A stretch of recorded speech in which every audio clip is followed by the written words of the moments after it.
How exactly did that come about, and how long have you been sort of studying the theory side of the music? Um, well, I have a doctorate in music theory, Wow. so that's I don't. that, Let's say that I I'm don't. kind of in that sense. Yeah, in that sense. And we're the experts. Welcome back to another episode of Innersleeve. I'm Cassius Morris, Joe Pacheco, and Frank Pavan joining me on the line. Gentlemen, what's going on? How much? Nothing much, eh? No. I'm doing well. How about you, Cassius? Nice to see your face. Doing good. I see you rocking the NYPD shirt. You're sort of true. fresh back. How'd you see that? Look at that. So this past weekend, I went to New York with some friends to watch a football game, and obviously I just got myself a crew neck. So yeah, I felt like might as well pick something up, Well, yeah. Awesome. Very musical city indeed. We might have to do a musical city episode on New York coming up soon. I think it's a must. It's like you have to. You can't do one if you don't do it in New York, These are the facts. We have a huge show lined up for you guys today, but before we jump in, just a little bit of housekeeping right off the top. The first thing we want to mention is please make sure to subscribe to our channel, follow us on all social media. You can find us pretty much everywhere at SoundMojo. We also have the merchandise out currently, so if you want to get ready for that cold winter season, get yourself a crew neck like Frank is wearing with the SoundMojo logo on it, though. You can grab a hoodie, you can grab a t-shirt if you want something for indoors. We have pretty much everything you could think of. And before we get into our guests, it is unfortunate to announce that, Frank, this is going to be your last show as an official host here at SoundMojo. That's true. That's right. I have to make this official now to the world of listeners that listen to us. I have to wipe my tears. Sorry. Goddamn, Joe. Don't try to hold them back. Don't get me going. Yes, like Cassius said, this week, essentially today, actually, will be my last day with Watch Mojo, working as a part of Watch Mojo, SoundMojo, the podcast, all that. It's a very bittersweet moment. Because there's a new opportunity that's coming, but at the same time, we built some nice friendships here between Joe, Cassius, myself, and many other people behind the scenes. So it's tough, but rest assured, we'll remain in touch past this point. That's for sure. Yeah, well, 100%. I'm sure we'll see. Well, we'll still have a few pre-tapings with you, but I'm sure like Frank will invite him and he'll be on a guest on the show occasionally for sure. Oh yeah, for sure. That's no doubt. Yeah. Definitely, and we congratulate you on the new venture as well. And we know you're gonna keep kicking ass over there. Today's guests on Innersleeve, we actually have two interviews for you guys today. We're gonna start it off with the Cultural Vultures, who, Joe, if I'm not mistaken, they were within the first 5 artists on SoundMojo. Is that accurate? It's been a while since I've said they're the first or the second or the seventh to sign up. But that's the compilation we're gonna have soon. But fact is that he was Danny from Cultural Vultures was the first to sign up with SoundMojo, and the first video we published on the channel. I guess I can't say way back, but go a little back with Danny, and it was fun. Our chat with him was awesome, and we also have another local Montrealer here, Scott Cook, a different take, but just as, I guess, interesting and thoughtful in music and in what their words are saying, in terms of like if I can sort of have a bridge between the both of them, very thoughtful lyrics and music. So we hope you guys enjoy they that. both have a very academic approach. Like there's very like that's I find very like studious almost to music, Yeah, and very like like their lyrics talk about real everyday problems. It's not just about like the girls and having a good time and party. It's like actual subjects, like that everybody deals with every day. So very interesting. This is true. Definitely a lot of different angles covered in this, and we can't wait to bring you both of those conversations. Before we do, a quick news story. Now, this comes from an alumni, actually, of Innersleeve, who was, I believe, in our first dozen episodes. It's true. Good I think it's episode 10. I have a weird memory like that. Yeah, it was, and we actually had both of these guys. So shout out to Steve Lukather, Joe Williams, and everybody else at Toto. Their hit song, Africa, has just reached the milestone of passing 1 billion streams on Spotify. Toto was presented with their billion stream plaque, which is an impressive looking wall piece from Spotify. I gotta say, guys, I mean, is there really any other songs? I mean, this is probably one of the top songs that would deserve this. Am I right? Oh yeah. Of theirs or in general? In general. Probably in general. I mean, just such a staple, and I think any song also that gets reworked by another artist and then sort of continues becoming bigger. That's a good benchmark for that too. Yeah, it's interesting. I'd love to know is like how, it's been around since what, 80 something. So like how many spins airplay has it gotten? I'm sure by now, 30, 40 years later, it's gotten, I don't know, close to 1 billion airplay, movies. Think about it. That song's been around. It's part of the fabric, man. I would like to know how many plays Hold the Line has. Right? Is that? Yes, that would be really cool to compare. And it does say that the cumulative Spotify streams have exceeded 3.3 billion plays. So maybe close to another billion for Hold the Line. You never know. Yeah. Yeah. Also, like they're announcing that they're going on tour starting in April this year with Journey. 18 shows with Journey, another legendary band, that probably doesn't have 1 billion streams, but I'm pretty sure they do. I mean, it would, just like, I forgot the name of the song, the one that they play at the hockey games, Detroit, Don't Stop Believin'? No. Yeah, I'm sure that song alone probably has or close to 1 billion streams, Which one's the bigger hit, do you think? Would it be that one or Africa? I guess, lean to Africa, but I'm not sure.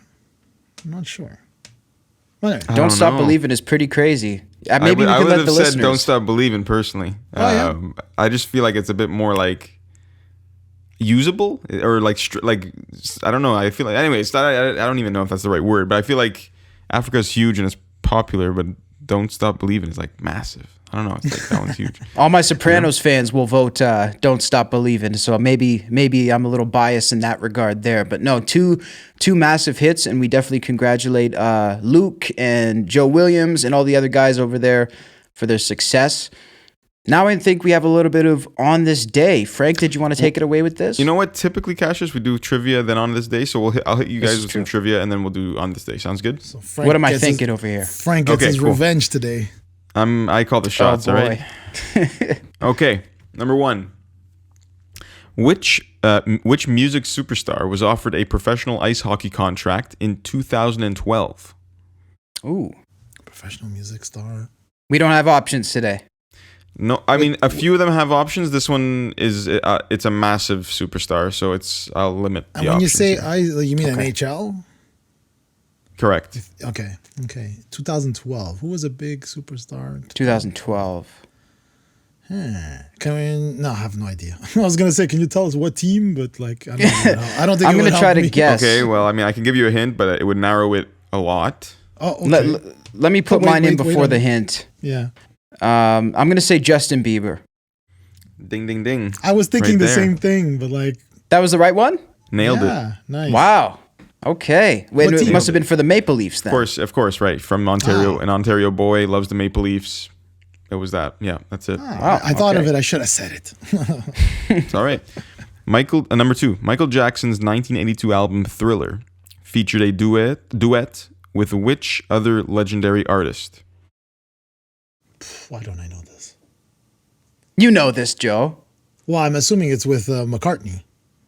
That's my answer too. That's Paul correct. McCartney. That's Yeah. correct. I just wasn't That's sure. correct. Like, again, my memory. I remember The Toto only was episode duet 10, featured but- on the entirety of Thriller is Jackson's classic duet with Paul McCartney on the song "The Girl Is Mine." That's true. He was pretty much the only feature on that record. Yeah, Wow. so that's number 2. Okay, here we go. The rest can be a bit more tricky. Felt like the 2 first ones were kind of soft. What was the number 1? This one's funny. What was the number 1 U.S. ringtone of 2005? I'll give you a few options here to help you out. Was it Gold Digger by Kanye West? Was it Don't Ya by the Pussycat Dolls? Was it Sugar We're Going Down by the Fall Out Boys? Or Fallout Boys, excuse me. It's Like That by Mariah Carey. Or Candy Shop. Oh boy. That's definitely a tune that I could let my phone ring to. I mean, So the Gold first- Digger, so Candy Shop, Gold Digger, Don't Ya, Sugar We're Going Down, It's Like That. I'll go with the Don't Ya. Don't Ya. okay, you know what? I think I'm gonna say Gold Digger.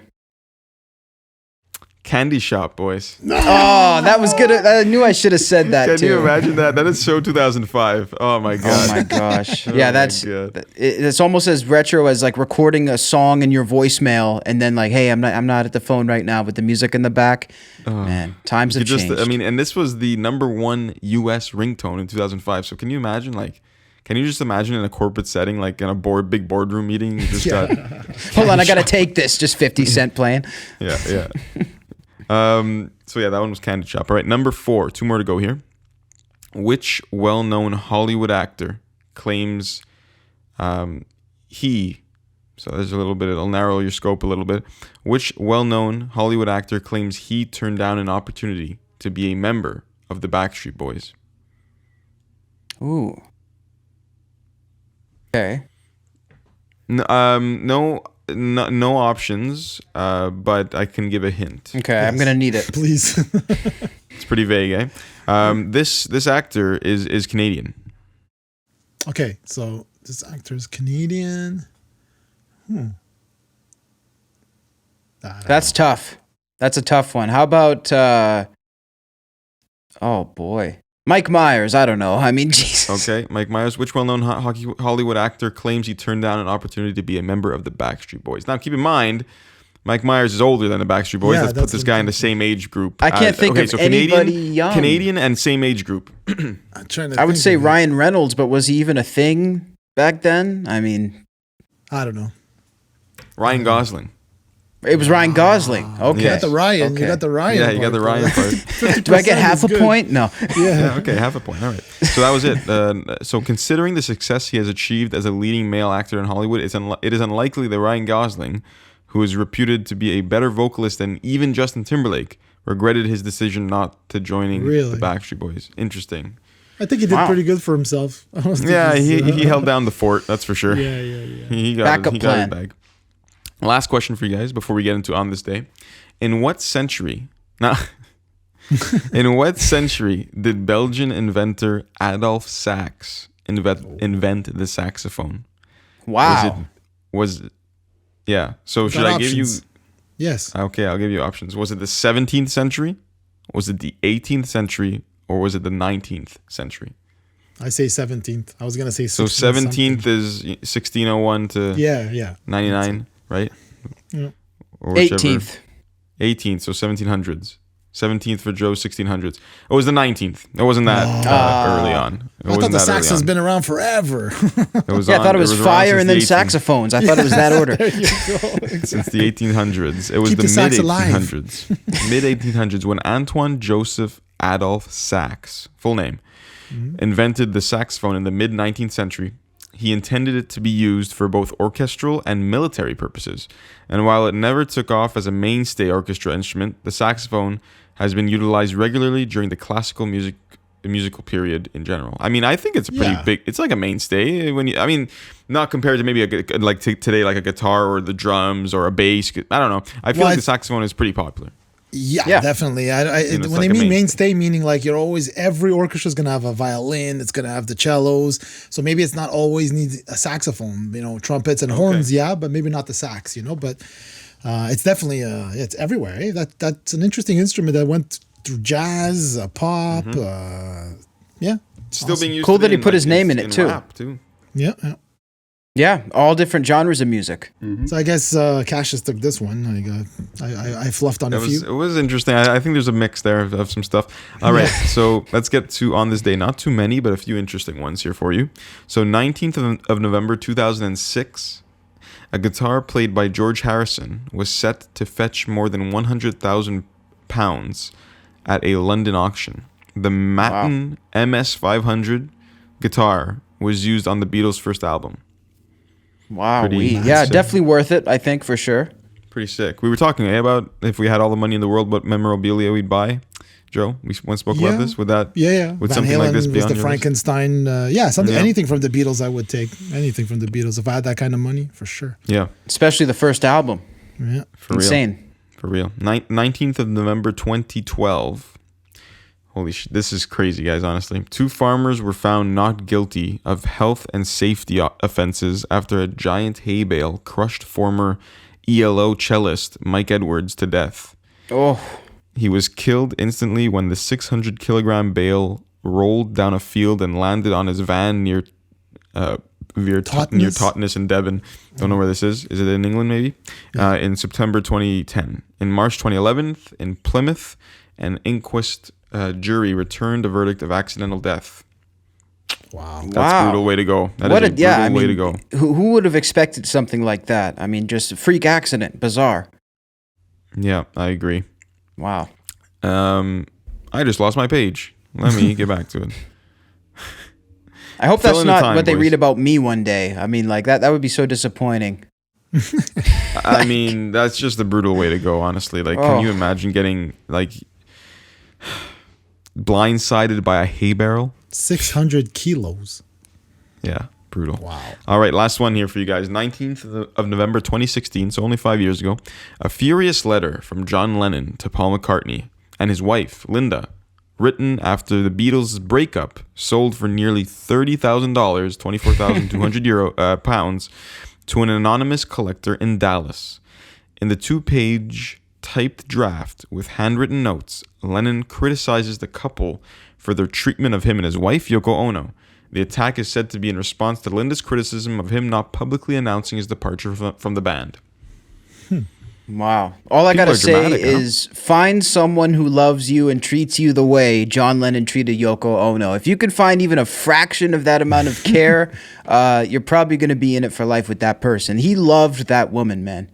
True. Good point. And also, I just find it funny how, like, a furious letter was sold for that much money. Like, imagine today's all the Kanye and people. Kim.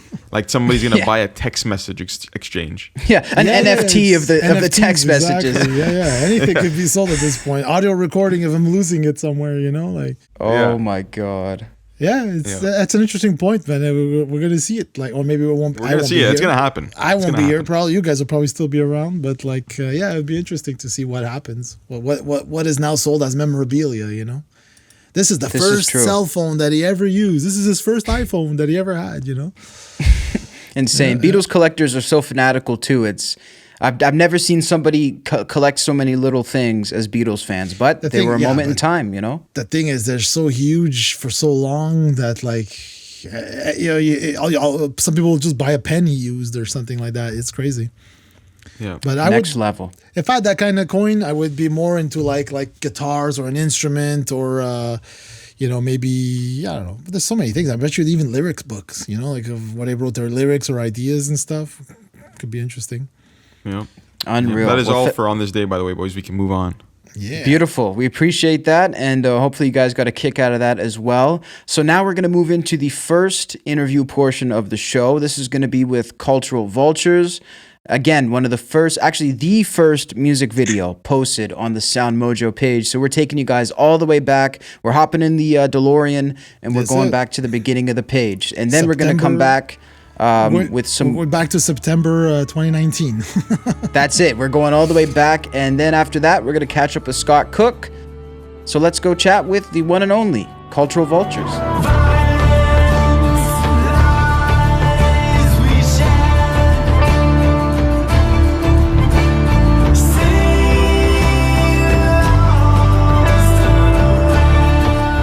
We're back with another great guest right here on Innersleeve. It's a pleasure to introduce Danny Schneider of Cultural Vultures. Danny, how you doing?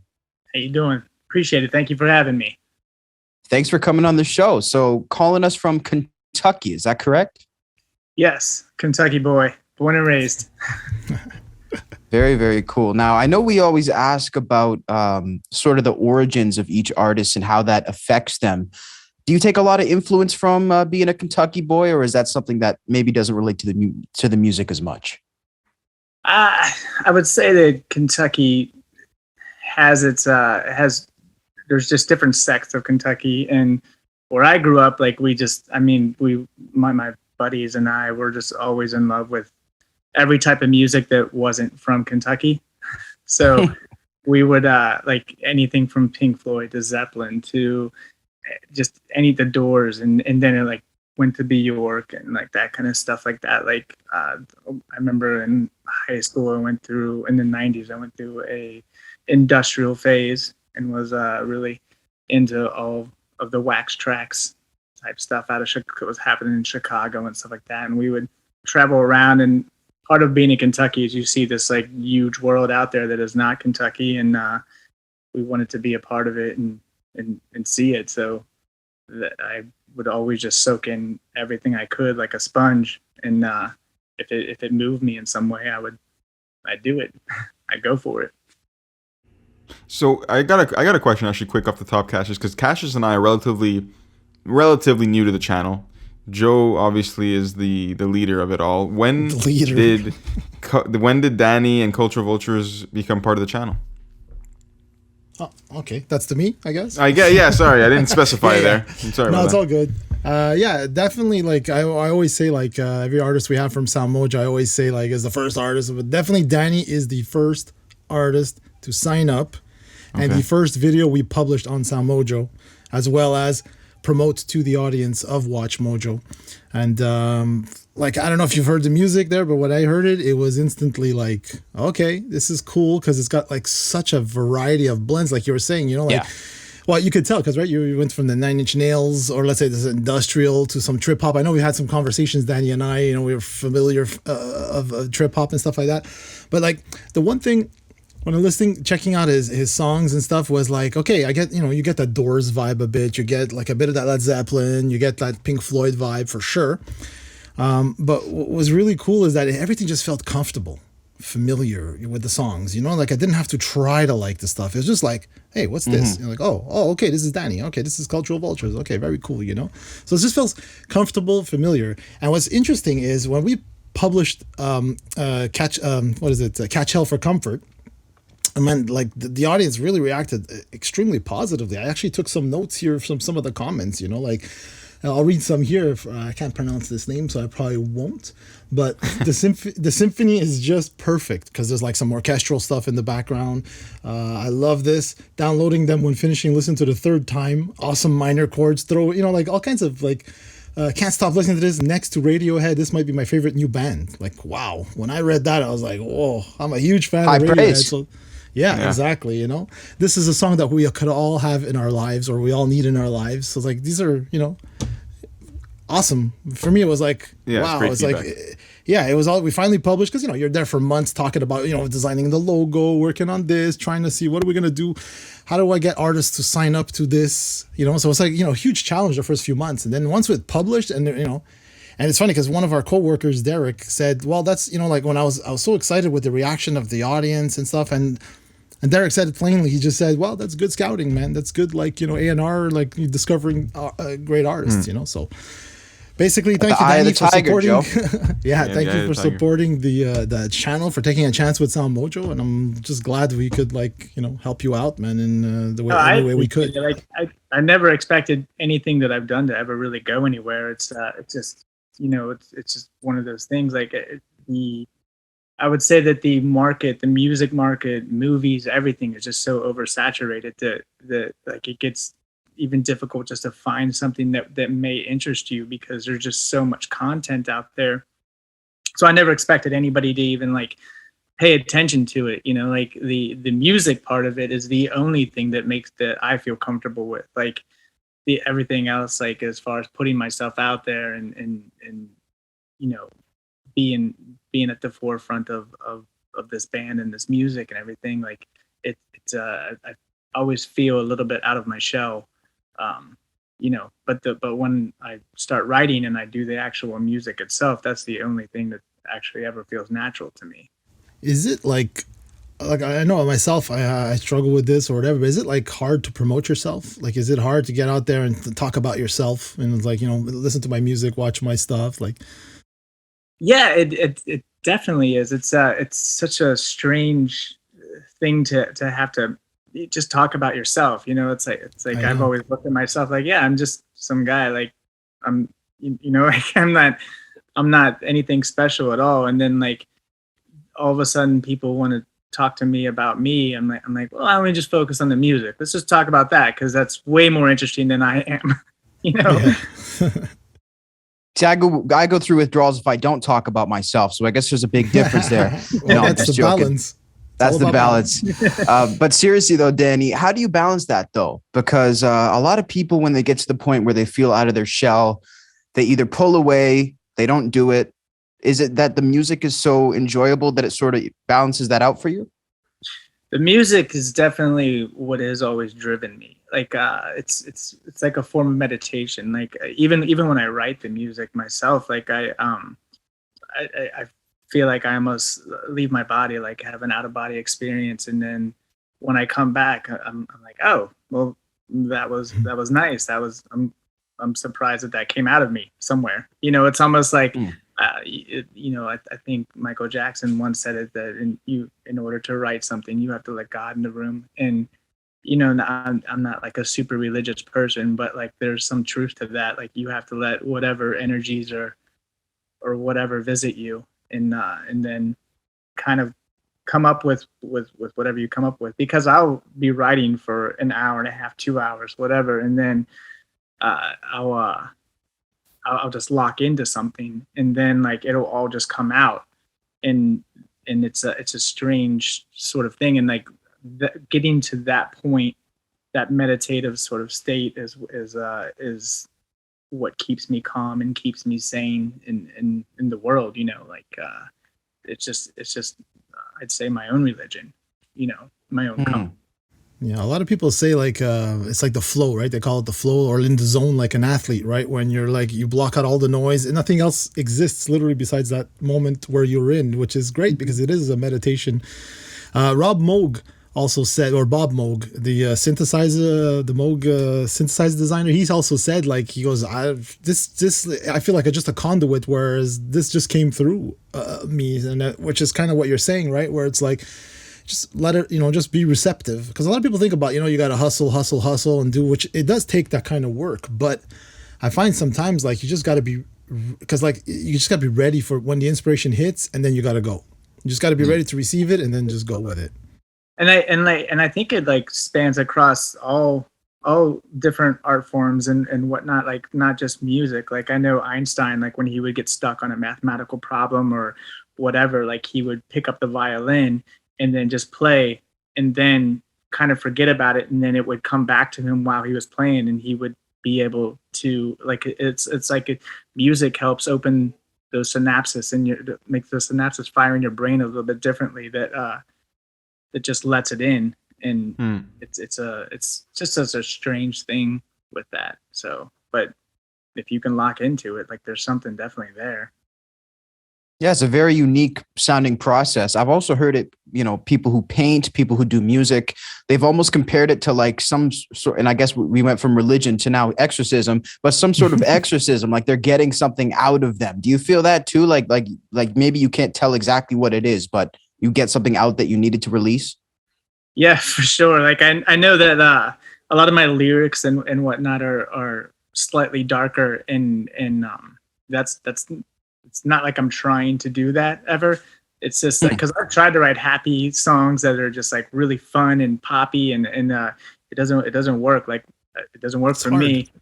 And but like I feel like that's much harder to do than to write something that like you're really feeling, or on an emotional level, because when that stuff comes out, like to try to turn some sort of turmoil into and darkness into something beautiful, I think that's why you have it. That's why you have that darkness, and you have to sort of share that with the world, because it doesn't belong to me at that point, because all of us are everybody's dealing with something, and at different parts of our lives too, and like and when you're going through that, like it helps to know that, like, I'm not in this alone. Like we're all together on this. So we are the wild ones, but an enemy is fine. Out of the darkness we find light. You've mentioned in our conversations a lot of you read a lot of poetry, and I also think you've written poetry as well, right? So yeah, I released 2 books of poetry. I don't know if it's good or not. It just is what it is.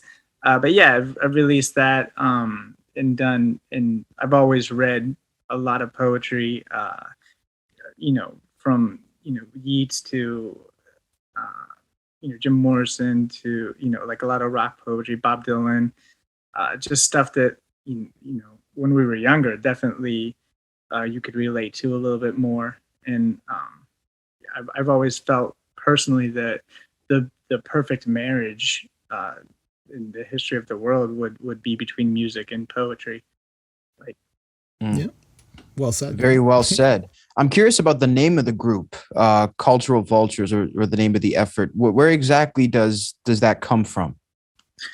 Well, so I wrote my two first books were Forced Attrition and then Primordial Boredom, and then I was writing a third one, and then I was just going to call it Cultural Vultures, and then that turned into like, well, I kind of just want to put out an album and do that, and I didn't really put a whole lot of thought behind it. Like it just came to me, and it's one of those weird things that like everything else I put so much thought into, and then when it came to like a band name, I just kind of just was like, yeah, this will work, and that part of that was like, well, nobody's gonna listen anyways, it's not like it doesn't really matter, and then people started listening, and then I was like, oh, I guess this is the name now, like this is what it is. Like it's harder to change a name once it's already out there than yeah, I think it's once it becomes organic like that, it just came organically to you. So I find that's like the purest, it's pure. Like don't mess with it. Like don't get in the way of what's coming in, right? Like you had mentioned Radiohead before in one of those comments, and I think that was from a David Byrne lyric, and from Talking Heads. I think he talked about Radiohead in one of his songs, and then Tom York was like, I'm gonna use that for my band name. And I've never been that cool to come up with something like that, but yeah, I know. Pretty underrated group, the Talking Heads, by the way. I think they're in terms of poetry and lyricism, just incredible stuff. Mm-hmm. You mentioned a bit of that self-doubt, and we were kind of talking about this in terms of all the great sort of acts from Nirvana to Jimi Hendrix. We were wondering, did they really think about the impact of their stuff when it came out? Were they thinking that it was going to, be huge, and did that thought process or lack thereof affect the music? So the question to you is, do you feel like that element of a little bit of self-doubt almost keeps things more genuine, and then when it comes out, it ends up resonating more? Or do you feel like it's just sort of inconsequential and things are going to do what they do based on the audience interest? I think if you go out, if you do anything with the intention of it becoming successful, or how do I say this? With the intention of making money off it, maybe, or something like that, I would say that you're doing it for the wrong reasons. Like if it's with anything, you create something and then you put it out there, and then it doesn't belong to you anymore. It just is what it is. And then after that, then, you just kind of keep moving forward and you create something else. Like, and that's my thing too. Like, I'm just like, as soon as like I'll make something, I'll put it on the shelf and then kind of forget about it and be on to something else that I'm working on, and then kind of come back to it if I'm doing like a show or something like that. And then like, make it better for a live audience or something like that, because sometimes they work on an album, but they don't work for a live audience. But yeah, I would say that you just I think I kind of skewed a little bit, but to do things to keep it pure, to keep it just unselfish or whatever, then that is the way that you do anything that is purposeful. You never want to do something just to be a famous rock star or be famous or I think that is your ego driving you rather than something that's meaningful inside of you. Yeah, you hit it on the head. That's a good point. Yeah, you mentioned like live performance and bands, and I know like you're pretty much a one-man band kind of thing in terms of the writing and like the visual and the concept, sorry, of Cultural Vultures. But we had you on the Sound Travels last year concert with a band lineup. Is that something like, is that like a permanent band, or is it just friends, or is there, like, how do Some you of work them that are out? friends. Yeah, some of them are friends, and then other ones are like they're just like musicians that we give them the music and I worked with a guy named Rich Hordinsky on a lot of this. He was my producer, and like we basically would write a lot of stuff together, because I would come up with something and he would say, yeah, no, don't, that sounds terrible, and I'm like, yeah, it probably does sound terrible, you're right. And then we would tweak things and change things and everything, but like but yeah, so all the people, a lot of them were hired musicians, and that in the Cincinnati area, and like there's a couple people that came from Juilliard and that sort of thing, and that's why like sometimes it gets expensive, because you write the music and everything, and like I know that this isn't the guitar part that I'm writing, it's a string part, and then you got to hire the people to play the strings on the album, and especially live and that sort of thing like that. But it's just helps create a beautiful product at the end. Yep. Interesting. Is it hard to find people for those parts, or is it like on the internet now? You just go online, look up string players, and it's right there. No, it's just more of a networking thing. Like, Right. It's pretty neat. Like just doing this music, there's just the really super interesting people that I get to meet. Like the one of the bass players on most of the songs on the first two albums was a guy named Byron House, and he was Robert Plant's bassist. Oh, So like, I'm a degree away from Robert Plant at this point, and just we're all talking, and like he toured with them all over the place when it was Robert Plant, and like does and like he knows Jimmy Page and all this stuff, and I'm like, I didn't even think these people were real, and now Yeah. you know what I mean? Like It's like Superman and Batman. yeah, exactly. It's like, and it's like now they're a degree away from me. Like it's like, so it's kind of it's just interesting in that respect. Like you're doing something that like is catching the eye of like real musicians and real artists and people that are just like doing it, and like it's also humbling in there, in that respect as well. It's like, oh wow, okay. This is real. Like now I can't really mess up at all because I have like these people here, like, and so that's just how that, to me, that's just how that is. I know your different. songs, like it's the poetry and everything is about a lot of storytelling, a lot of that kind of stuff. But your videos also have a huge element of visual storytelling, and like your videos. Everybody knows like sure, a song is the most important part, but with video definitely adds that extra layer of wow, or like maybe puts the idea of the song across a little better. So like it's important to you obviously to have high quality videos or visually appealing videos. What's your process on that? Like how do you go about that?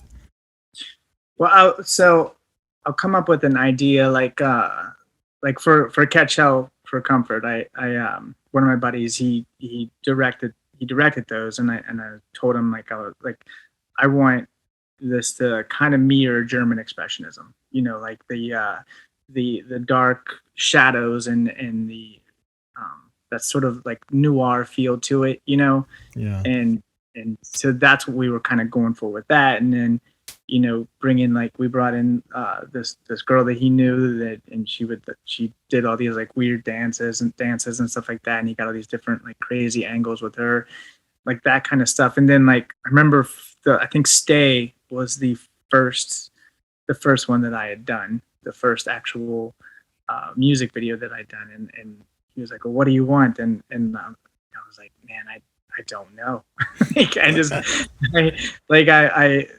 I love film and I love like different, especially film like the I think we definitely had like this film was really great in like the 90s, and I'd say the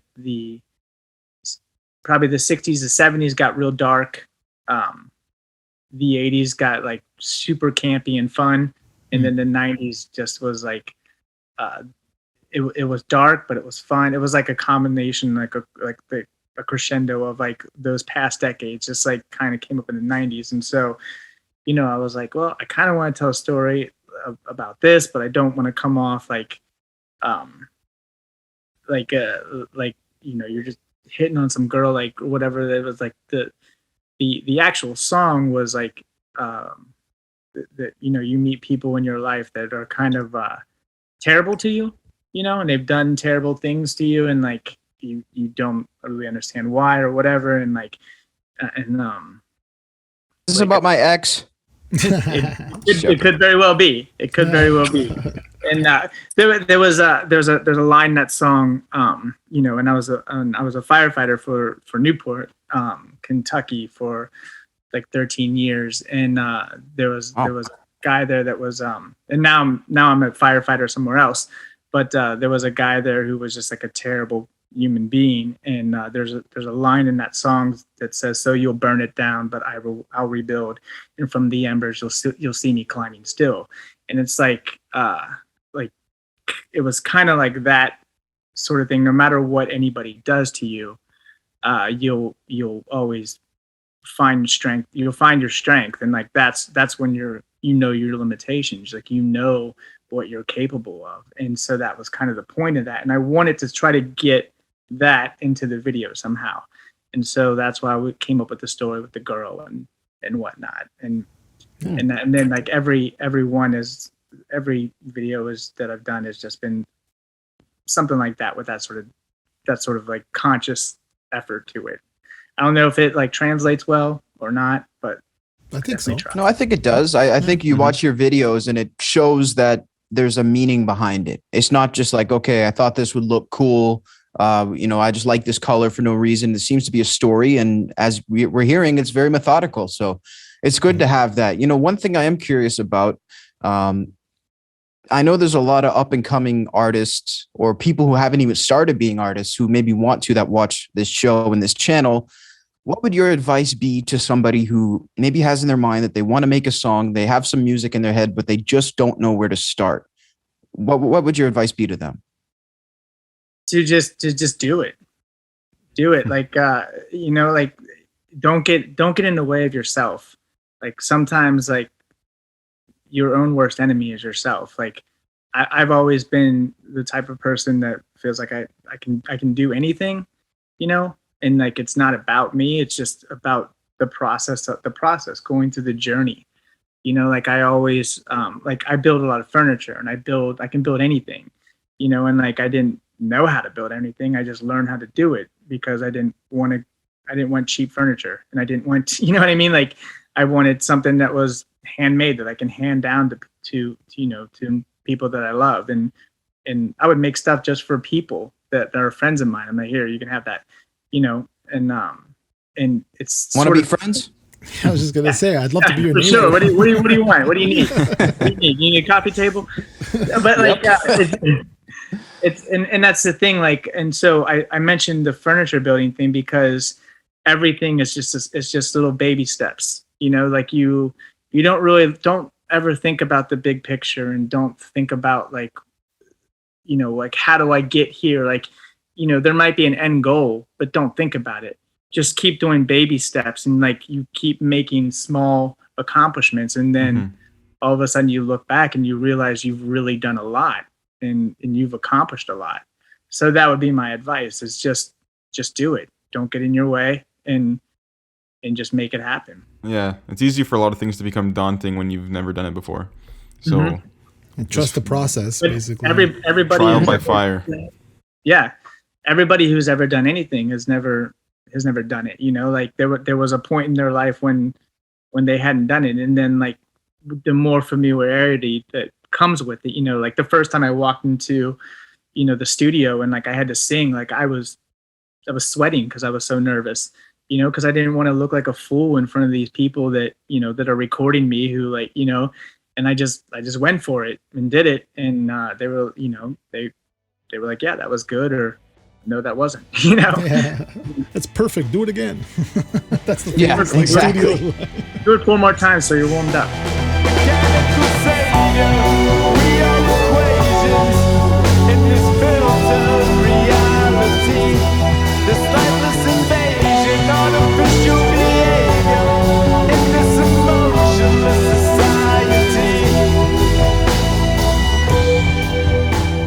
the new album, right? Is it Avarice? Am I saying that right? Or Avarice? It's Avarice. Avarice. Okay. Yeah, it's just essentially another word for greed, and Yes. Yes. Yeah. Yes. So yeah, tell us about it. How did you come up with that? Like the title, the process behind it. that one was it was I had probably I still have probably 40 songs that I haven't done anything with or whatnot, and these were like there were certain lines that in the songs that like I was like I really want this to be out there. There's a song called the Greater Fool, and one of the lines is pinned against the slow descent we rise within without no rules, heroes of the dead we dreamt the soft sin of the greater fool. And I love the line, the lyric, and I was like I gotta somehow do something with this because I don't want this to just sit in a folder somewhere, Yeah. and so then I just started writing these songs, and like there was a song called Mechanical Savior. I remember I watched that Joe Rogan podcast with Elon Musk, and he goes sort of like on this he was talking about AI, artificial intelligence, and he was like Neuralink, that kind of stuff. Yeah, the Neuralink, all that stuff like that, and so I was just the whole Mechanical Savior. That's essentially what that's about. We spend so much time like with technology that like it's sort of like that book Neuromancer. I don't know if you know that one with William Gibson, the whole cyberpunk thing, but Yeah. Oh yeah, okay. The original sort of thing they based it on. Yeah.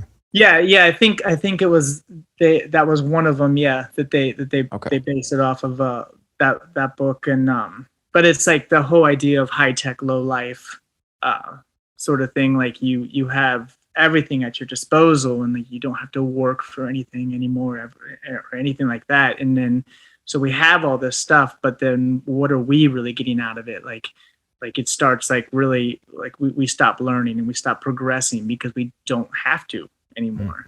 And like I think it's that's what that song and like kind of like a lot of parts of that album are about, that sort of concept, like where you have to keep you have to have a little bit of struggle in your life. You have to have the struggle in order to find your own success, and your success in yourself, like that helps you grow as a person and like helps you become a good person that you can be to the world, with whatever that means. Yeah, suffering is part of the whole thing. Like, not saying suffering in terms of like starving or anything like that, physical, but there's a bit of that, like it pushes you forward. It's sort of a motivator also to just keep doing something new and pushing yourself forward. Last thing I wanted to know is like with the pandemic affecting everybody and all that, like are there any plans to tour, perform Avarice to an audience? I would like to, for sure, but like everything just keeps getting locked back down, and like new variants coming out and whatnot, and it even gets like confusing, like what the actual purpose is behind all of this. Like it gets muddy. Like is this all like as bad as it is? Is it not as bad as it is? Like we just don't know. And like there's like some weirdness in the I've never seen the world like this, and the whole world's like it. Like you can't even like go some place to get away from it. Like it's all like this. So like I mean my wife and I were supposed to go to multiple concerts this year, and like they just all were canceled because they're like, we're not ready yet. It's not good. Even when we did that music video, the live show during COVID, like like we wanted to make sure that everybody was at least 6 feet apart while we're performing and that sort of thing. Like it was like because people were scared, and they're scared because there's a lot of unknowns, and that's it. So yeah, like we don't have any plans right now because we don't know the outcome. We don't know like what's. I mean, I can do some more shows like that, some online live shows or whatnot, but like, yeah, it's just the strangest time, and nobody could have predicted that this was going to happen. Yeah, it's definitely challenging, but applaud you trying. Obviously, you're killing it with the music, and you're killing it with everything at home, so it's all good. The music is called Cultural Vultures. You guys can check it out on Spotify, YouTube. Danny, where can people find you otherwise in terms of social media and such? I just started Instagram again, and I don't really have Facebook. I think I'm on Reverb Nation for social media. It's on Spotify, iTunes, Pandora, like all of those digital stuff. And then there's vinyl that is out there as well. So nice. Yeah.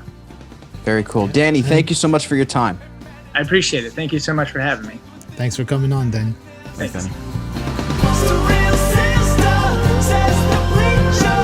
Won't you listen? Won't you hear this? You got to give back all that you've taken. The air is pitch black. I am forsaken. Big shout out to Danny from Cultural Vultures for joining us on this week's Innersleeve. It was really good to chat with him. We do have a few takeaways, but we're going to do them at the end here. And now we're going to get into our portion with the one and only Scott Cook. So I'm coming clean.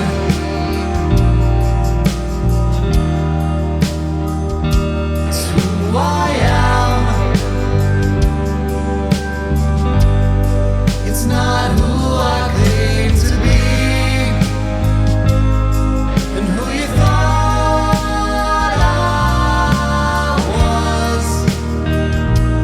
wasn't me. So I'm coming clean. We're back with another slam dunk of a guest right here on Innersleeve. It's my honor to welcome Scott Cook to the podcast. How's it going, Scott? It's going great. How's it going with you guys? I think we're doing pretty good over here. I don't know how your Halloween was, if there was anything going on. Me personally, I totally missed out and forgot it was even Halloween coming up. Yeah, I have a 12-year-old, so he's still, I think he's in that transitional phase, but he's still, he dressed up yesterday. So unfortunately the weather wasn't cooperating, but he still went out. He didn't seem to care. So That's good. Yeah, it makes sense. It's that transition. I think I want to throw this wild card question in. Can we think of potentially, since it's SoundMojo and the music show, the greatest Halloween song, maybe from the rock and roll genre? Is there any Halloween tracks? Yeah, Halloween by the Misfits. Halloween by the Misfits. That's a pretty good choice. I think This Is Halloween is pretty good too with Marilyn Manson. I don't know that one. I don't know many Halloween songs. I think about it, I wasn't gonna defer to Monster Mash or anything like yeah, that. that was the first one. Actually, to be honest, that was the first one that came in my head. So I'm glad you kind of like. I mean, you said rock, Cassius, but I mean the first one that came to mind was Thriller. Yeah. Oh, okay. That's cool. Probably That's a the good number one staple. Right. Yeah. But I'll stand by Misfits as one that I actually like. I like Thriller. Don't get me wrong. But Right. Yeah, of course. Solid choices. So what's been going on, Scott? We know that you just released the brand new EP called Topics. Maybe we could sort of delve into the inspiration behind that. I know that there was a lot of different creative motivations for that. Yeah, I mean, there's sort of the longer story and the shorter story, but the basic idea is that it happened during lockdown, right? Like it happened. I had another project that I was focusing on. I'd spoken to Joe about that. It's a heavier band called Colonel Sun. And that was starting to move a little bit, I suppose, for whatever that's worth. And then, that was also my own project, but I really thrive on the band dynamic. I really thrive on being in a band. I've done it my whole life. I've been in bands since I was 12 years old. And so when the lockdown started, I didn't want to pursue anything with Colonel Sun without sort of feeling like the band was involved. And as it turns out, the band was kind of, everyone had their own thing going on. So I didn't want to pressure anybody. And so my instinct was maybe I'll work on something new. And I thought, maybe I'll do something like even heavier than Colonel Sun. And I started doing that. Well, I started doing that, but it kind of sounded just like more Colonel Sun because it's still me kind of yelling and me writing the music. And so that same kind of world musically. yeah, so my thought was, well, maybe I'll just try something like totally different. And I have a relatively diverse musical background, so there's definitely other genres that I'm into. And so the big challenge for me was to try to actually sing, as opposed to not yell, because even the yelling in Colonel Sun was sort of a new thing. Me being kind of taking on that role as the front person. I've always been just the guitar player. And so a lot of this was new, but I thought, well, I love Roger Waters. I love David Bowie. Like, I really kind of thought maybe I'll lean on some of my other influences to see how I might want to write, to come up with something. And I just went from there. And then, it was an opportunity to practice, recording at home. I mean, I wrote the songs, I recorded them. I watched a lot of YouTube videos trying to learn how to mix, and so the only thing that I didn't do was master it. Wow. But it was sort of a personal project that I undertook because of the circumstances. Yeah, and like you mentioned, like Roger Waters, David Bowie. That's the first vibe I got, because like I came from hearing the Colonel Sun stuff, right, with Accountability, and that was like heavy, almost proggy at certain points. Had that punk proggy vibe, and then I heard this, and I was like, wow, this is different from what I'm used to receiving. And but like it's exactly what I thought. Like as soon as I heard like the chord progressions and some of your melodies, the way they followed, I was thinking, this sounds so like English, you're UK, right? Like so right away I think of Pink Floyd chord progressions, and I thought of like Bowie as well. So it's interesting that you mentioned it. It's great to hear that you did it all by yourself. So like how did it take a long time? Was it frustrating? Like how was that whole process? It wasn't frustrating, but it definitely took a long time. It took a lot longer than it did to write the songs. I mean, I've been writing since I was a kid, right? Like I said, I've been playing in bands, and the bands that I played in were almost always original bands, So it was always rock genres. So I don't know about all of you, but I know, Joe, you're a guitar player, aren't you? Yeah. Drummer so here. as a guitar, So a guitar player in a rock band, you have a pretty upfront role as far as coming up with riffs and all this. So I was always, I guess, one of the principal songwriters. So I've always been composing. I mean, that's something that I love to do and that I'll always do. But even like back in the day when I've been in some bands where we've when we used to make CDs and stuff and tour a little bit, and I was doing stuff, but I never really cared about the studio part. I just kind of wanted to go in and play, and I let the people who knew what they were doing, do what they were doing.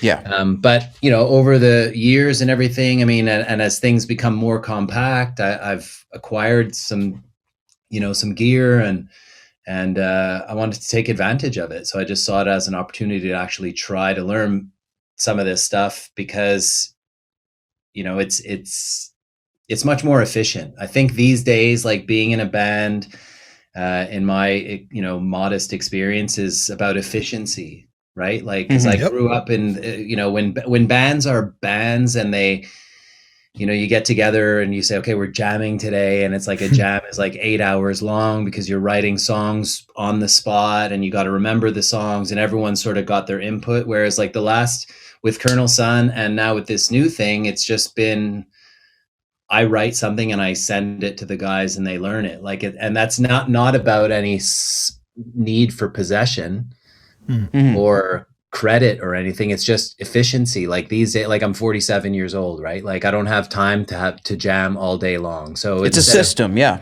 Instead of jams, it's a rehearsal, right? Like you get together for 2 hours and everyone kind of learns their part on their own, and then you come together and then you polish it. So that's the way that I've been working since, I guess, since Colonel Sun started in 2000. I don't know what year we are. I guess like 4 years ago or something, I think Colonel Sun started. So, that's the way things have been going. It's sort of since I lived in Vancouver for 10 years. We moved back in 2013, and then I had some different things, and then 2016, maybe, I don't know. Anyways, but that's the way things have gone for me. So I'll admit, there's no bones in here. I'm just a sad sack of skin, and this state that I'm in won't lift me anywhere.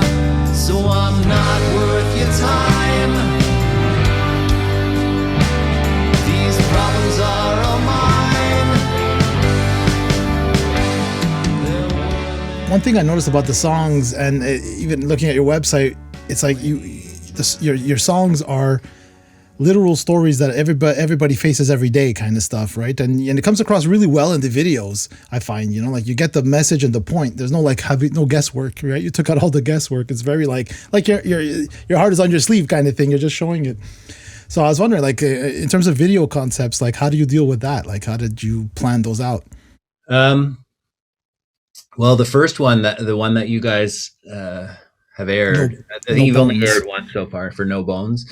That one, it wasn't really my concept, to be honest. When I first started this project, I wanted to do things in a way that I'd never done before. And it was, part of that was just sort of at the risk of like giving a poor impression of me. It was doing things a little bit more like traditional, which I'm not necessarily a traditional guy. I'm not too obscure or anything, but like, I was like, okay, well, I'm going to take a promo picture and I'm going to like wear sunglasses and hold my guitar and not smile and, grow a mustache. And I just did a few different things that to try to create this different vibe so that I felt like I was doing something a little bit different because the music was a little bit different. So when I did the first video for No Bones, I asked a friend of mine, a guy who I train with, who's also a photographer, and he'd never made a music video before, but I kind of thought, look, I have like the guy who's in the video, I know him. And actually he was in a Colonel Sun video also. And, I just wanted somebody who was a little bit anonymous. And then I asked my friend, the photographer, I was like, do you feel like doing a video? And I knew he had a nice enough camera and stuff like that. But the point is, I didn't want to give him too much direction, because if I gave him too much direction, then it's kind of pointless to get him to do it. Right. Like I wanted a little bit of external input, because I felt like I'd already taken control of this project by doing everything up until that point. So that's how that happened. But I did 2 more videos after that, and I ended up making them just myself because of efficiency, because of organization, because of time. I mean, the last video that I did, we were having like a family reunion kind of thing up near Montreal, and I was like, I got to get a video done. So I brought my camera with me. And so that's like for the last single I put out was The Pin in My Grenade. And that's the video. I just shot it like while we were doing other stuff, so I ordered a yellow jumpsuit, and I kind of quickly came up with a concept, and deliberately tried to make it a little bit funny, a little bit cheesy, but yeah, I mean, it was just, again, trying to do what I can. And was it scary, like put yourself out like that? Because maybe like with Colonel Sun, the music is like a lot more aggressive, so you have a bit of, it can take a bit more of the lead role. Whereas this one, you're sort of naked, like putting yourself out there. Like how's the reception been, and how do you feel about it? I think the reception's been okay. I mean, it's like damn hard, right? Like it's damn hard to get people to listen to your music, and I think that social media plays a big role these days, and it's not something that I'm super comfortable with. Just because I've. Is it like, are you talking about it's tough to promote yourself? It's tough to promote myself. It's tough to have, like, I don't, like I've spoken to a few people who have basically said, like, with something like, Instagram, where they say like, there's no such thing as too many posts. Well, I don't want to just put crap. I don't want to put. Yeah, I don't know about that. Well, but I don't know about that either, but I'm just saying what I'd heard. And like I said, I mean, I'm definitely young, but I'm not like 16, right? I'm 47 years old. I have to be careful about what I put up there, like, because, times have changed. Yeah. But I mean, as far as the sort of putting myself out there, I mean, the singing was kind of a big deal for me. I mean, just because it was, even like I said with Colonel Sun, when I agreed with myself that I would try singing, I thought, I don't want to have to sing in any way where I have to worry about warming up my voice, or I don't even want to worry about pitch. You know what I mean? I just want to show up at the show and have a few beers and just yell, and you know what I mean? That's it. Yeah. Whereas I mean, we just, with this new thing, I just played, we did a show last weekend, I think. And it was my first one. And there I was in the back room, like singing some scales and singing, some, trying to warm up a bit, and like, oh man, I hope I'm not too pitchy. And, I think it went okay, but yeah, I mean, that's the biggest thing. Yeah, that was here my thing. You did a sort of the EP. Was it a launch show for the EP? Sort of. I mean, I Sort didn't of. press anything physical. I mean, it came out streaming on the Thursday. And so I just did, I thought, well, might as well do something to commemorate and just, and it was the guys that I've been lucky enough to actually put a new band together for this stuff. And so it was fun for us to get out and actually play. And I'm just curious, what was it like now? Like, I haven't seen any, been to a hockey game, which was full capacity, but I was wondering, like, for a place like where you were playing, what was the vibe like? People have to sit down, people can't mingle and stuff. Like, how does that work? Yeah, I mean, I think it got a little bit lax as the night went on, but I mean, it's, definitely had to show your vaccine passport. And then, I think the idea, once you're in, it's kind of like a restaurant. If you're sitting down, you can take your mask off, but as you move around, if you go to the washroom, whatever, you're supposed to put your mask back on. But on stage, like when we performed, we didn't have to wear our masks. So Yeah, that'd be it was rough. cool. I mean, I was playing in a small place, you know what I mean? I don't think anyone was too stressed out. Yeah. But at the same time, I didn't know how people would feel. It's not like we had a huge crowd, you know what I mean? There was maybe 50 people. It was a small place and maybe 50 people or so. And, it was intimate, but at the same time, it's hard to know how people feel these days about going out, I mean, I'm Still sure some there's people's first time back. Definitely, so it's hard it's a hard time, right? I mean, I want to play. I mean, we played that show and everyone's like, man, can't wait till the next one. Yeah. But, it costs a lot to book clubs, and, I deliberately didn't want to, I charged $5 just to cover a little bit of the expense, but Yeah. More than fair. Yeah. I mean, it's just, it's a weird time. So. It certainly is. One question I had for you, maybe switching gears a little bit, is I've seen you handling so many different instruments in your videos. I just want to know, like, through all your years in playing, how many instruments can you actually play? Oh, none. None. No, I mean, And he's humble. Guitar is my main instrument. Okay. Even that, I certainly don't feel like I'm really a great guitar. I mean, I've played different styles over the years, I guess. I play a bit of piano because I teach, right? Like, I don't teach piano, but I teach theory and ear training and stuff. So I need to be able to play some stuff. I've started because of, I mean, Joe mentioned, maybe we'll talk about, but this other thing, Montreal Jams, I've had an opportunity to play a bit of drums, and then I play bass, but I play bass just because I'm a guitar player. Like, I play. You know your way around a bass, though, I must say. Yeah, I mean, but I play it like a guitar, right? I play it like. Same here. It's like Play it with a pick. with a pick, exactly, just like a guitar player. So I wrote the bass lines on my EP, and I'm the one who's, like, everything on the EP is me, with the exception of the obvious parts. Like, I have a guest singer, like my friend Stephanie singing on some, and I got a guy named Joe Grass to play pedal steel on Pin in My Grenade.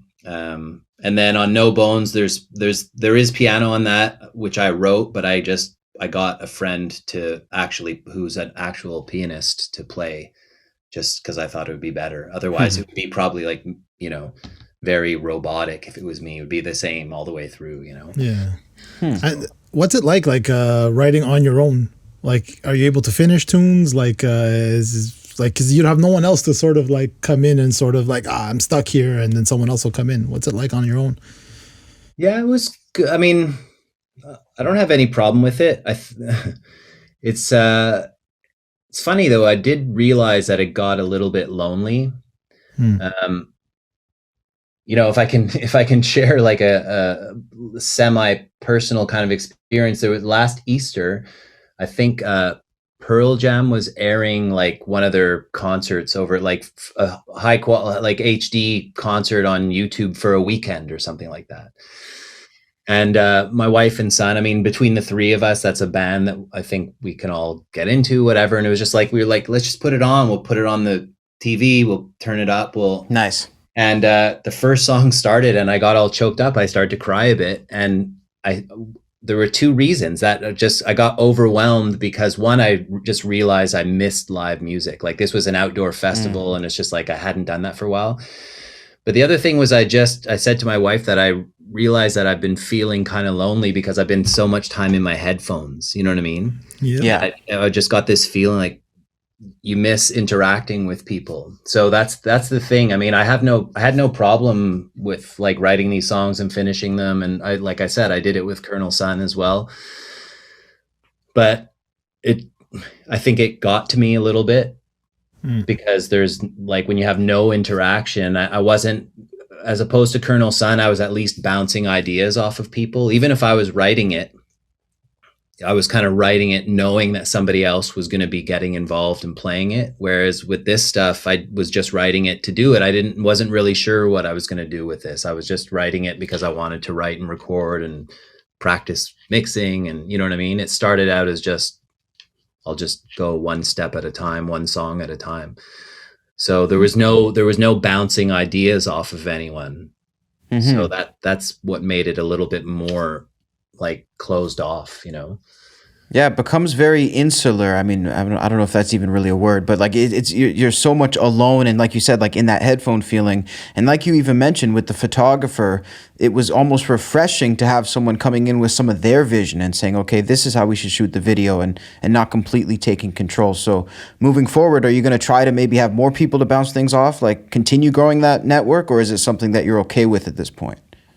Yeah, I mean, I think the plan moving forward, because I have guys who are playing with me now, the next step, I mean, I have some new stuff written already. And again, I wrote it, but again, it's not because I'm looking to claim any sense of ownership. It's just because out of efficiency, like I said. But the next step will be to record, actually, like go to a studio and record so that the other guys can actually put down their tracks rather than me playing everything. And I think that that'll be a nice way to collaborate. It'll also be a nice way for them to get their voice in there. And it'll also be a nice change in the sound. I think the sound, because the drums, for instance, on the EP are all programmed, right? There's no live, it's not live drums. So I think recording with a live drummer and, you know what I mean? It'll just be a nice change. So that's sort of my plan for moving forward. But it's still me. Nice. Like, it's still me. I'll be paying for the studio. I'll be, you know what I mean?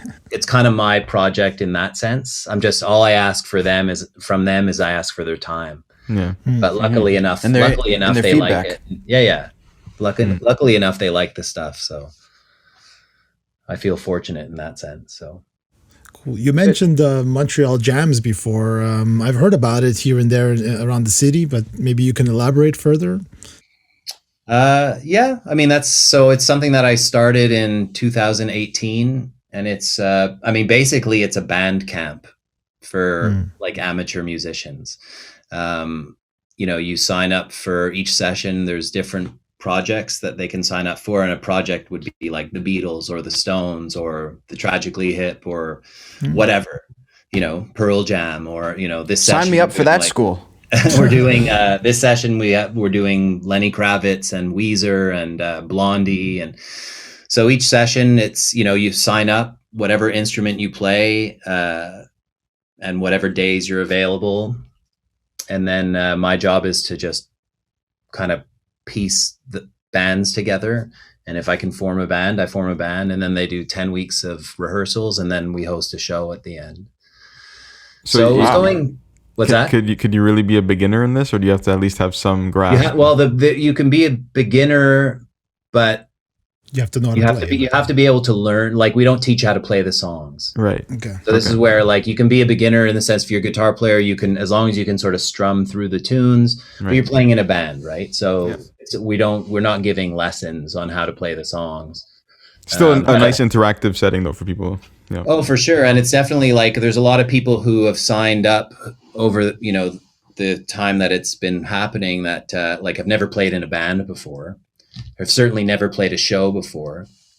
So it's a lot of fun in that regard. And it's also become like a real social thing. Like people become friends and people, like, so it's been a lot of fun, but obviously COVID shut it down for a while, but it's started up again this session, and but a little bit on a small scale. Like there's 6 bands this session, and so I have a jam space, and it's it's a fully equipped space, so that they just have to come in with their guitar or whatever and plug in, and Nice. It's good. It's cool. It's a great How about way to. Sorry, I Sorry. was just gonna say it's a great way for people to interact. Like you said, a social, like it gets them out of the house, gets them out of there, and then you talk, and then that stress release and everything. You go back and you get, people are motivated. I find It's like after. a recreational sports league, Yeah, once a exactly. week. Oh, totally. And that's the thing. I mean, the people who are regularly signing up are, sort of the average age is about my, like mid 40s, or it's people who don't have, getting back into it or always wanted to do it, or whether or not it's a bucket list kind of thing. But it's, one of the things that people appreciate is just that it's structured, right? Like because there's a lot of people who have done it and they've tried to be in bands with their friends, but when they just do that casually, nobody commits. Nobody's like, oh, I can't make it tonight and all, but they know when they do this, they sign up for 10 weeks and, Yeah. It's cool because like you take a lot of the pressure of finding the musicians. That's a hard thing sometimes to do, is finding the people to come. So there's a lot of stuff that's taken on by you. They just got to show up, do their thing, and learn their song. And it's I mean, there's been a couple of bumps along the way with the different bands and personalities and stuff. But I can I'm imagine. actually pretty lucky and surprised that 95% of it has been like great people and good attitudes and happy to be there and getting along and social and nothing's awkward. So I could chop and swing, removing a limb. There's so much pain I could bring. If I were a gun, I could shoot to kill. My aim is spot on, and so the blood it would spill. But One thing I wanted to quickly touch on also, because you mentioned like the teaching and the community aspect, the music theory books that you've been working on. How exactly did that come about, and how long have you been sort of studying the theory side of the music? well, I have a doctorate in music theory. Wow. So that's, I don't. that's- I say that I I'm don't. kind of in that sense. Yeah. In that sense. And we're I'm- the experts. No, I mean, in that sense, I'm an academic, right? Like that was, I've grown up playing in rock bands, as I said, but it got to a point where, you mentioned graphic design earlier. I went to, when I finished high school, I went to Vanier in music, and then halfway through my second semester, I turned 18, and that was my like, all right, I'm 18, I'm done. So I dropped out. But then I quickly learned I got to do something, and so I ended up getting a professional degree in graphic design, and I worked as a graphic designer for about 5 years. And then when I was 25 or so, my company was moving to Florida. I didn't want to go to Florida. I didn't really like the job that much anymore, and I thought, well, maybe I'll audition for McGill and see if I can get in as a mature student. And if I do, I'll go, and if I don't, then I'll go to look for another design job. And I got in. So I didn't know what I was going to do. I just kind of was looking now's my opportunity to maybe get back into music. But the idea was that I'll probably look for a teaching job or something, right? Like that was my thought process. I certainly wasn't doing it to be a rock star or anything like that. But anyways, one thing led to another. And then 12 years later, I finally finished school. But I went out to UBC and did my master's and did my doctorate. So now I teach music theory and ear training at Vanier. I'm back at Vanier full circle. Wow. Nice. Crazy. And, That's amazing, though. Crazy. yeah. I tell my students like, hey, I don't have a deck. I dropped out. Right? But so that happened. And then like Joe had asked about the book, like I'm not writing books. I wrote a book, and I wrote it at a time where I called it Volume 1, thinking that I would maybe continue. Okay. It's still available, but I was doing a lot more guitar teaching then, and and the whole referential playing thing. I know that maybe someone watching this doesn't necessarily know what we're talking about, but it came out of my dissertation. Okay. So Interesting. So very well-rounded with everything, obviously. How do you find like the musicians now, that the students that you're teaching now coming in, are they more prepared because of YouTube? Like they learn a lot faster now or know a lot more.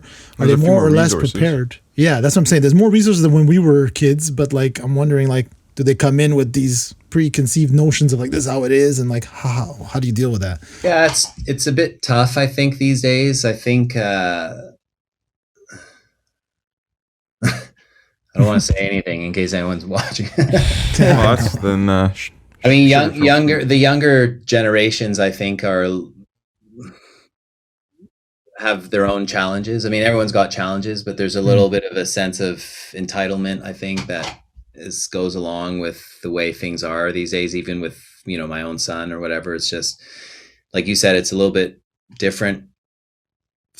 It's definitely a different time from when we were younger. I mean, even not that long ago, when I went back to McGill, I remember I would sit in a practice room for like 3 hours or whatever, and I would actually practice because the only thing I had with me was my pager and my coffee. You know what I mean? Like, and that wasn't that long ago. Now it's like there's so many distractions, even for myself, right? It's like, man, you can sit on YouTube for hours and watch so many amazing things. It's like I like watching people play guitar more than I like playing guitar because they sound so much better. You know what I mean? Like, And it's all instant gratification now too, everything. totally. So, but the thing is that when you're asking me about how I deal with them coming in, I mean, I'm aware of the fact that I teach academic courses. So, there's a bit of a game that you have to play when you study music in an academic setting. And I tell my students sometimes, I'm like, if you're not like, if you just want to play, don't waste your time here. Like go spend your money on private lessons and gig and get out there, because if not, like, you have to do theory, history, ear training. Like, it's a little bit more of making you a well-rounded academic. You know what I mean? Like, and you have to convince them a little bit of that, right? Like, you have to let them know that there's value in it. I mean, I definitely think that there's value in studying music theory. And I'm not saying that just because I did. I think that as a composer, as a musician, I mean, I first got interested in it because I thought it would help my writing, but again, you have to be interested. You have to show some, I guess, some discipline in sort of directing what it is you're focusing on. Because if you're just doing it like any other course, then you're not going to get anything out of it. You have to learn how it applies to your own situation, your own musical and creative situation. So. Definitely not a one-size-fits-all scenario. Well, that's been super interesting. And Scott, we really appreciate you taking the time to stop by Innersleeve. We're big supporters of what you do, and just keep kicking ass. We're going to be watching. Oh, I appreciate it, guys. So like I said, it's not easy. So any help is certainly appreciated. I appreciate you guys supporting my stuff. So Awesome. 100%. Could you tell that I'm always scared inside my head? So I'm coming clean.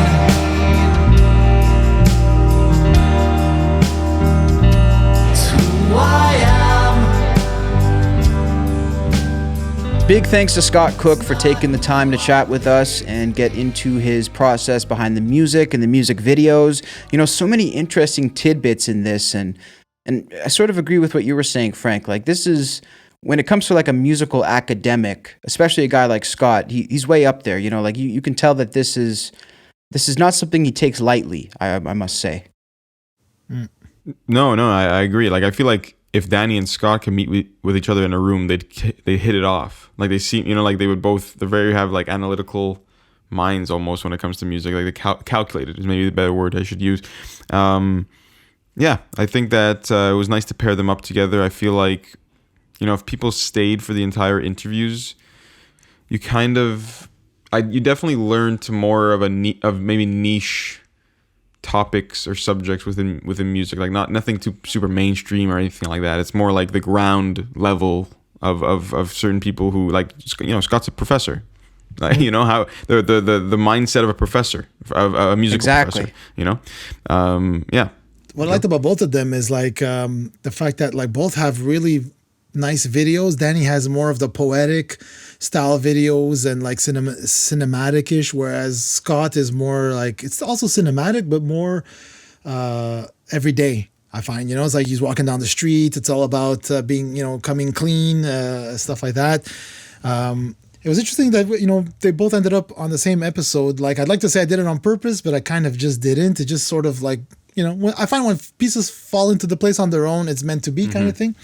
I like that they're both, one, like you were saying, one's an academic or a teacher and the other one's a fireman, like he's like, he's a frontliner, man. And like both of them, obviously being indie artists, it's cool to get that sneak peek into, like, these guys have, like us, we have regular day jobs, and like, how do you, you're still, and they're both older in age, they're not in their 20s, and they're both still hungry and excited to keep doing this against all odds, technically, if you think about it, because like it is hard today with 40 to 60,000 songs dropping a day on Spotify. It's like, how do you break through?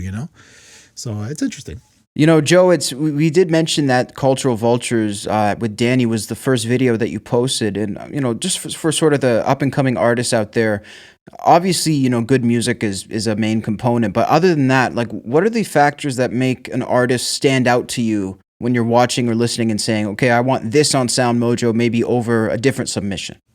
It's hard to say, it's just a feeling. It's just like, how does it all feel? How does it come across? Are they going to break up tomorrow? Is it like, are their socials in order, intact? Like, I know, like, we don't pay attention too much to the socials because, I mean, we all get it. It's hard and stuff. But I mean, it's interesting to see that, like, where, some people be stronger on Facebook and some people be stronger on Instagram. Some people are stronger on YouTube, like, that's been an interesting eye opener.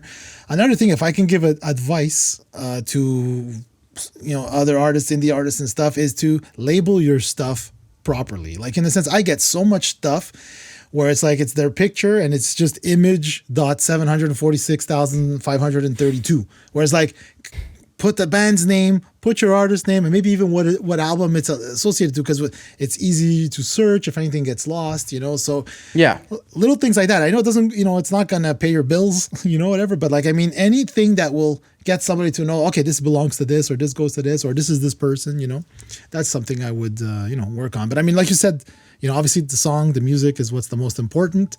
Visuals, I guess, would be second.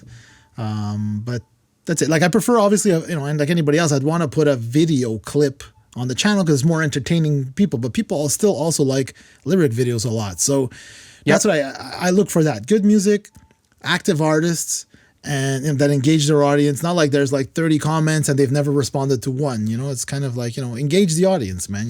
Somebody took the time to write a good thing. It's easy to write a crappy comment, we all know. But like, somebody took the time to listen to your stuff, write something, man, respond, say thanks. It's good to turn the shutters on when there's negativity, but when there's positivity, Yeah, you got to give it equal attention. Absolutely, yeah. So looking sort of for the full package, Joe. Maybe it's fair to say, or as much of that package as maybe someone can put together. Yeah, because like, we are, SoundMojo is a small indie label, but I mean, like, technically we're almost like more of a promo channel, where it's like you still have to have your stuff together, like if you notice, one of the bands I put up is called Title Holder, new band. They're like a ska band from New York. I mean, this guy's got his stuff on par. Everything is like labeled nicely. His graphics are on top, on top, very good, top notch is what I meant to say. But yeah, that's it. It's like you have to put all your ducks in a row, man. You have to make sure that, like, to get people's attention, because I'll get emails and, like, I'm human, right? I get a lot of emails and you forget, and then stuff gets lost in the shuffle. So you got to make sure that you've got to be on top of your game, Joe. Exactly. Right? That's it. Top notch on top. Top notch of your game, or up top. I can't even speak anymore, but on top of your game for sure. Well, this will help people out there, I think, for sure. And we appreciate you guys checking in with episode number 48 of Innersleeve this week. It's been a lot of fun, some awesome guests. We do want to remind you guys that if you enjoyed this episode, please click the subscribe button on YouTube. You can click the notification bell right next to it, which will give you real-time updates about everything we're doing. We have music videos almost every single day. We have this podcast every week. Clips in between, community tabs, you name it, we have it. And we always want to know what you guys want to see and hear, and we do pay attention to that.